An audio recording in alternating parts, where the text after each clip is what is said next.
అందరికీ వందనాలు తెలియచేసుకుంటున్నానండి. నేను మీ వసంత ప్రసాద్. మరి చాలా రోజుల నుంచి మరి వాక్యాన్ని చెప్పలేదు. దేవుడి మాటలు నేను చెప్పలేదు.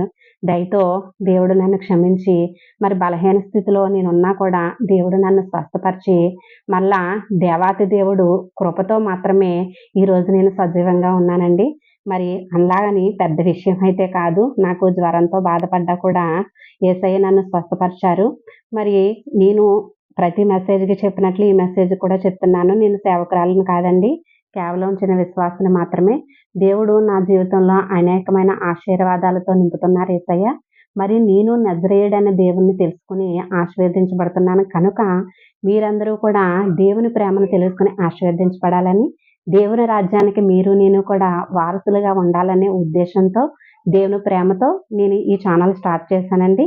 అలాగే మరి ఏమిటి ఈ ఆశీర్వాదాలు ఈవిడకి జరిగినియి అని చెప్తుంది గానీ, ఏమేమి ఆశీర్వాదాలు జరుగుతున్నాయో ఈవిడకి అని చెప్పేసి ఈవిడ చెప్పట్లేదు అని చెప్పేసి అనుకుంటున్నారేమోనని నా ఉద్దేశం.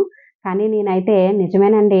మరి ఆశీర్వాదాలు నా జీవితంలో జరుగుతున్నాయి అని చెప్తున్నాను గానీ, ఎటువంటి ఆశీర్వాదాల ద్వారా దేవుడు నన్ను బలపరుస్తున్నాడో కూడా బయలుపరచాలని కూడా నాకు కూడా మనసు కనిపించిందండి. ఇది కూడా దేవుని ప్రేరణే. ఎందుకంటే ప్రతి చిన్న విషయం కూడా ఎందుకంటే ప్రతి క్షణం కూడా దేవుడు ఎలా కాచి కాపాడుతున్నాడో నన్ను అనే విషయాన్ని కూడా మీతో పంచుకున్నప్పుడు, సరే ఈ విషయంలో కూడా దేవుడు ఆశీర్వదిస్తాడనమాట అని చెప్పేసి దేవుణ్ణి తెలిసిన వారు, తెలుసుకోని వారు, తెలుసుకునేవారు కూడా బలపడతారని నాకైతే అనిపించిందండి. మరి ఈ ఈ 2 నెలల వ్యవధిలో కూడా మరి చాలా సూచక్రియలు దేవుడు చేశాడు. ఏంటి అనంటే గనక మరి నా పెద్ద కుమారుడు మరి ఇంటర్ సెకండ్ ఇయర్ మంచి మార్కులతో మరి 95% వచ్చేలాగా దేవుడు కృప చూపించాడండి. బిడ్డకి జ్ఞానాన్నిచ్చాడు, ఆశీర్వదించాడండి బిడ్డని. మరి బిడ్డకి మంచి ఆరోగ్యాన్నిచ్చి, ఆయుష్‌నిచ్చి, దేవుని దయందు మరి నాకిచ్చిన ఇద్దరు కుమారుల్ని కూడా దేవుడు వర్ధిల్లింపచేస్తున్నాడండి. మరి ఎవరికైనా వారి సంతానం అభివృద్ధి చెందినప్పుడు, మంచి ఆశీర్వాదాలతో ఉన్నప్పుడే కదండీ ఆ తల్లిదండ్రులకి మరి ఆనందం, సంతోషం. మరి ఇవన్నీ కూడా దేవుడిస్తేనే మనకు సాధ్యమవుతాయి తప్ప, మనకు సాధ్యమవ్వదు కదా!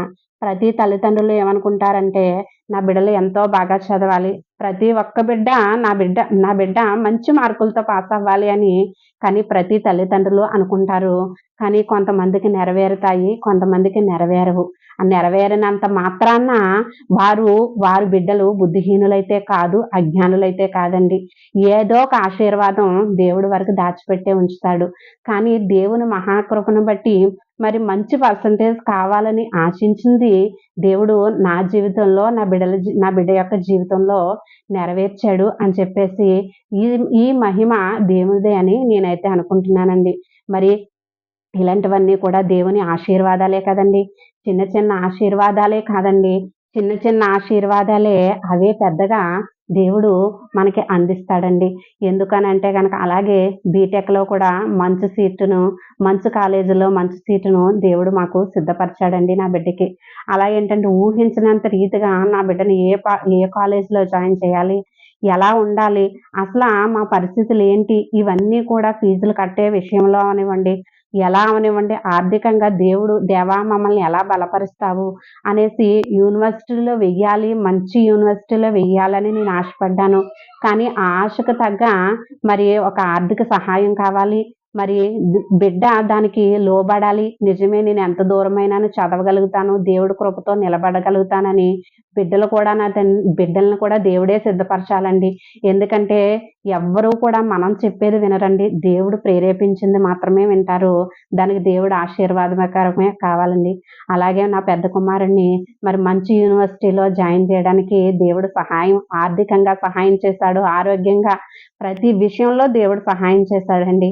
మరి మీరందరూ కూడా మరి బిడ్డ ఈ 4 సంవత్సరాలు కూడా మంచి ఉత్తీర్ణతతో బిడ్డ సాధించాలని, మంచి ఉద్యోగంతో బిడ్డ యూనివర్సిటీ నుంచి మరి దేవుడు పంపిస్తాడని, నా బిడ్డ చెయ్యి ఎన్నడూ కూడా దేవుడు విడిచిపెట్టడని, మరి ఈ 3 ఇయర్స్ కూడా ఈ 4 ఇయర్స్ కూడా ఆర్థికంగా మమ్మల్ని కూడా దేవుడు బలపరుస్తాడు అని చెప్పేసి నేనైతే పూర్తిగా నమ్ముతున్నానండి.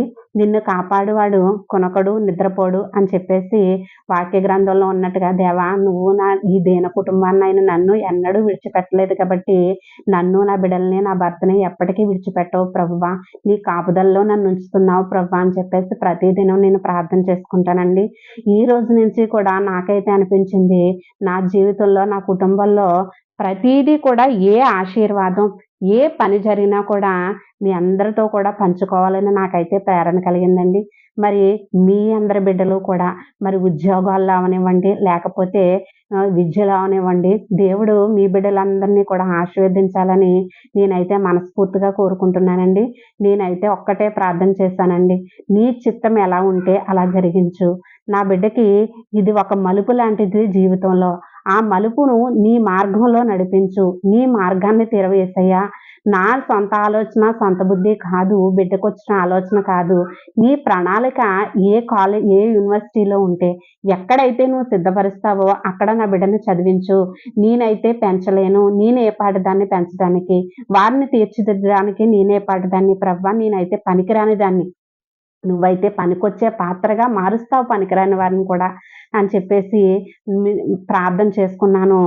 నా కుటుంబాన్ని, నా బిడ్డల జీవితాన్ని, మరి నా భార్య, మా భ మా భ నా భర్త, నన్ను, నా కుటుంబాన్నంతటిని ఎల్లవేళలా ప్రతి రోజు కూడా నేను దేవునికి సమర్పించుకుంటానండి.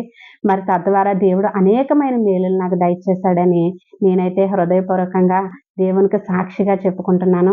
మరి ఈ సాక్ష్యం ద్వారా మీరందరూ కూడా ప్రార్థన చేసుకోవాలని, మీ జీవితాలలో, మీ బిడ్డల జీవితాల్లో కూడా దేవుడు గొప్ప గొప్ప అద్భుత కార్యాలు చేయాలని మనస్ఫూర్తిగా కోరుకుంటున్నానండి. మరి ఈ చిన్ని సాక్ష్యాన్ని దేవుడు దీవించాలని, అనేక మంది సాక్ష్యం ద్వారా మరి మారి ప్రార్థన చేసుకొని వారి కుటుంబాలని, వారి బిడ్డల యొక్క భవిష్యత్తుని దేవుడి సహాయంతో నిలుపుకోవాలని కోరుకుంటున్నాను. అందరికీ వందనాలు తెలియజేసుకుంటున్నానండి.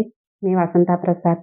నా ఛానల్ గనక వసంత ప్రసాద్ అనే నా ఛానల్ మీకు నచ్చినట్లయితే తప్పకుండా లైక్ చేయండి, షేర్ చేయండి, సబ్స్క్రైబ్ చేయండి. Thank you for watching.